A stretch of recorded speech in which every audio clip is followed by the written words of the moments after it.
Ration card అనేది చాలా కీలకమైన డాక్యుమెంట్లలో ఒకటి. ఆధార్ కార్డు ఎంత ముఖ్యమో రేషన్ కార్డు కూడా చాలా అవసరమే. ఎందుకంటే రేషన్ కార్డు ఉంటేనే పలు రకాల ప్రభుత్వ పథకాల ప్రయోజనాలు పొందగలం. రాష్ట్ర ప్రభుత్వాలు చాలా స్కీమ్స్ కు రేషన్ కార్డు ప్రామాణికంగా తీసుకుంటాయి. అందుకే రేషన్ కార్డు పొందాలని ప్రతి ఒక్క కుటుంబం భావిస్తుంది.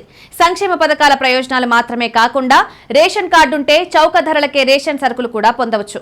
బియ్యం ఉచితంగానే లభిస్తాయి. చక్కెర, కందిపప్పు వంటి వాటిని తక్కువ ధరకే కొనుగోలు చేయొచ్చు. అందుకే రేషన్ కార్డు ఖచ్చితంగా కలిగి ఉండాలి. ప్రభుత్వాలు కూడా ఇప్పుడు కొత్త రేషన్ కార్డుల జారీకి రెడీ అవుతున్నాయి. ఏపీ ప్రభుత్వం కూడా కొత్త రేషన్ కార్డులను ఇవ్వడానికి సిద్ధమైంది. అర్హుల నుంచి కొత్త రేషన్ కార్డుల కోసం దరఖాస్తులు ఆహ్వానిస్తోంది.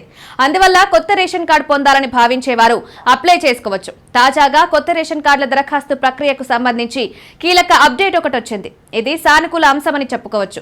చిత్తూరు జిల్లా పౌర సరఫరాల శాఖ అధికారి శంకరన్ కీలక అంశాన్ని వెల్లడించారు. కొత్త రేషన్ కార్డుకు మ్యారేజ్ సర్టిఫికేట్ అవసరం లేదని ప్రకటించారు.